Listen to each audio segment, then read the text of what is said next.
นั่นหมายถึงแสงสว่างเยื้องทางของพรรคให้หลานน้อยเยาวชนเดินไปตามพรรคเจ้าที่ก้าวเข้ามาในปัจจุบันนี้ก็แม่นก้อนกองดุริยางค์มีจำนวน31น้องนั้นก็แม่นสมาชิกเยาวชนมาจากโรงเรียนมศยมราชซึ่งได้รับการฝึกซ้อมจากอาจารย์สุริชัยผาคำวิไลวิชาการจากห้องการเศร้าลูกแหวงเจ้า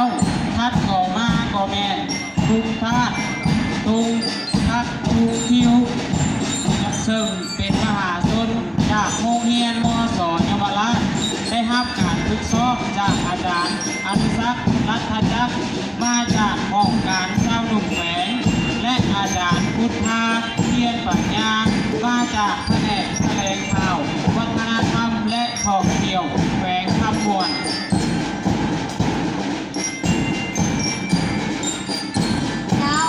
ขบวนต่อมาก็เป็นขบวนของกองเยาวชนธันวาเมืองยมราชงามธรรมศาสตร์ถ้ำโพลพีน้ำซินดีเมืองเสียงเพลงกองไฮโซน้ำพื้นบ้านมหาชัยเล่าไห้หวานรสอาหารแกงไก่ใส่นอสานลามเพียนใส่ฟางไม้ไผ่ใจเท้าเมืองเงาบัวสายน้ำนมนั่นก็คือคำฝันของเมืองยมราชที่สมาชิกเยาวชนธันวาเข้าร่วมงานกำพายในครั้งนี้มีจำนวน10น้อง25น้องมี4กิจกรรมร่วมแข่งขันเจ้าขบวนที่เล่าประมาณนี้ก็เป็นขบวนของเยาวชนธันวาเมืองท่าแพ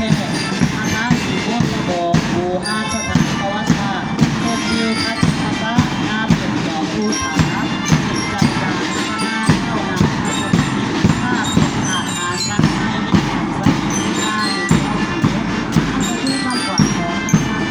ที่ใช้ที่เป็นคนธันวาประกอบงานต่างๆจำนวน4น้องที่น้องที่เราเป็นค่ะ เจ้าขบวนต่อมานี้ก็เป็นขบวนของกองเยาวชนธันวาจากเมืองหนองบกพัฒกรรมดินเหนียวพกหน้าเดี่ยวข้าวเหนียวทอดโค้ดมนต์ดีสามัคคีรวมหมู่ต่อสู้มีใจนั่นก็คือขบวนของเมืองหนองบกที่สมาชิกเยาวชนธันวาเข้าร่วมงานการขายในครั้งนี้มีจำนวน10น้อง25น้องมี4กิจกรรมเข้าร่วมแข่งขัน เจ้าถ้าต่อมาก็เป็นขบวนของกองเยาวชนธันวาเมืองหีนบูนบ่อโพนติ้วประวัติศาสตร์ไหวพระธาตุหัวหน้าบูซาพระองค์แสนพื้นแผ่นอย่างพระลางามตาบอนเขาย้องต้มน้ำออกบ่อสามสีขุดกองแรงนั่นก็คือคำขวัญของเมืองหีนบูนมีสมาชิกเยาวชนธันวาเข้าร่วมงานต่างไทยในครั้งนี้มีจำนวน10น้อง25น้องมี4กิจกรรมเข้าแข่งขัน เจ้าขบวนต่อมาก็เป็นขบวนของกองเยาวชนธันวาเมืองมหาชัยงามภูผาว่าไหมเซวาไฟคือสายใจต้นกำเนิดเสียงลำมหาชัยดิบเข้าใหญ่ไหมเด้หมู่ฮานเก่าแก่วัดหลวงแสนดินแดนวัฒนธรรมสามโซนเท่านั่นก็คือคำขวัญของเมืองมหาชัยมีสมาชิกเยาวชนธันวาเข้าร่วมงานบางคายในครั้งนี้มีจำนวน10น้อง25น้องมี4กิจกรรมเข้าร่วมแข่งขัน เจ้าขบวนต่อมานั่นโมเมนต์ของเยาวชนธันวาเมืองบัวละพาดินแดนกีฬาสุดทุกคนเป็นเจ้าเต้าโฮมความสามัคคีแน่นหนาผู้ผาธรรมชาติอุดมสมบูรณ์เพิ่มพูนพัฒนาพักนำพาเจริญสุขนั่นก็คือคำขวัญของเมืองบัวละพามีสมาชิกเยาวชนธันวาเขาร่วมงานตั้งค่ายในครั้งนี้มีจำนวน10น้อง25น้องมี4กิจกรรมเข้าแข่งขัน เจ้าขบวนต่อมาก็เป็นขบวนของกองเยาวชนธันวาจากเซบังไฟเมืองเซบังไฟโซนลาดประทานบางเวียนผีประเพณีช่วงเพื่อเหลืองสิบเพลงเศษการผลิตสู่การตลาดข้าวหอมเซบังไฟผลิตภัณฑ์หินขาวชาวประสาทร่วมใจไหวพระองค์เสนร่วมอนุรักษ์หลวงแหนธรรมศาสตร์ป่าผลิตซอยนั่นก็คือความฝันของเมืองเซบังไฟ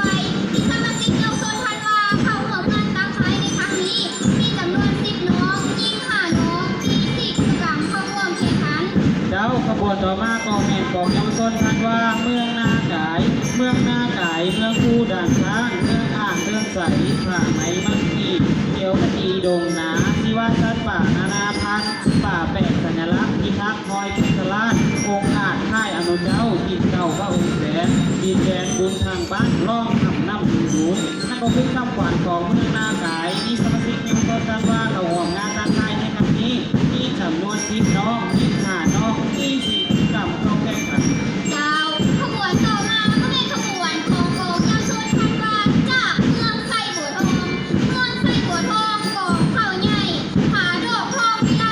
น้ำใสไหลลดทำวัฒนธรรมบุพานลูกหลานของใจนั่นก็คือคำขวัญของเมืองไส่บัวทองมีสมาชิกยาวชนพันวาเข้าร่วมงานสังท้ายในครั้งนี้มีจำนวน10น้อง25น้องมี4กิจกรรมเข้าร่วมแข่งขัน เจ้าขบวนต่อมาก็แม่นของเยาวชนทันวาจากเมืองคูนคำเมืองคูนคำดินแดนธรรมศาสตร์ทรงน้ำตกตาดน้ำสนามน้ำมหัศจรรย์ขับกองรออุทยานดินน้ำนอกภูผาม่านพลังงานไฟฟ้าเทิงหินบุญเพิ่มพูนกสิกรรมเป็นสินค้าวัดกระเทงบ้านนาทำผาสร้างเก่าแก่ก่อแห่มั่งมีนั่นก็คือคำขวัญของเมืองคูนคำมีสมาชิกเยาวชนทันวาเขาของงานตั้งใจในครั้งนี้มีจำนวน10น้อง25น้องมี4กิจกรรมเข้าแข่งขัน เจ้าขบวนต่อมานี้ก็เป็นขบวนของกองเยาวชนธันวาจากโรงเรียนมโสน้ำคือสงมีสมาชิกเยาวชนธันวาเข้าร่วมงานตั้งท้ายในครั้งนี้มีจำนวน10น้อง25น้อง เจ้าขบวนต่อมาก็แม่นขบวนของเยาวชนทันวาจากโรงเรียนประถมทำพวงมีสมาชิกเยาวชนทันวาเข้าร่วมงานตั้งใจในครั้งนี้มีจำนวน10น้อง25น้อง เจ้าขบวนต่อมาก็เป็นขบวนของกองเยาวชนธันวาจากโรงเรียนมโสบุงเบามีสมาชิกเยาวชนธันวาเข้าร่วมงานตั้งท้ายในครั้งนี้มีจำนวน10น้อง25น้อง เจ้าขบวนต่อมาก็แม่นขบวนต้อนกำลังบรรดาแม่จากเมืองยมราชจำนวน100แม่ที่เข้าร่วมในพิธีของพวกเขาในครั้งนี้เพื่อจะมาขับเอาลูกจาก10หัวเรือมาเป็นฮักแม่ฮักคำว่าแม่แม่ให้กำเนิดให้ความอบอุ่นความรักแท้เพื่อแม่ดูแลลูกในส่วนดำเนินกิจกรรมงานตั้งค่ายในครั้งนี้และให้ความหักแท้กันแบบนี้ตลอดไป เจ้าขบวนต่อมาก็เป็นขบวนก้อนกำลังสมาชิกเศร้าหนุ่มจากโรงเรียนมโสยุวราชมีเศร้าหนุ่มเข้าร่วมงานตั้งท้ายในครั้งนี้มีจำนวน20สหาย10สหายดังนามยศที่ท่านประธานไก่สอนพระวิหารได้ให้สายยานามว่าเศร้าหนุ่มจงเป็นดังโลกอินทรีย์ที่พ่อวันขัวต่อพายุลมแดงจงกลายเป็นสิ่งใสของยุคสมัยพวกเรา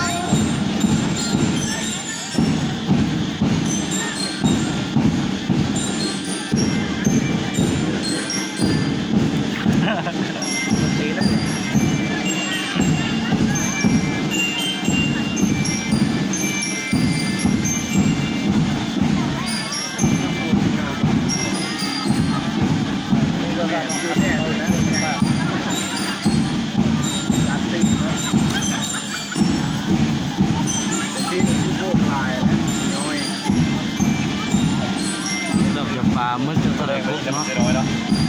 จะน้อยปลาอกเนี่ย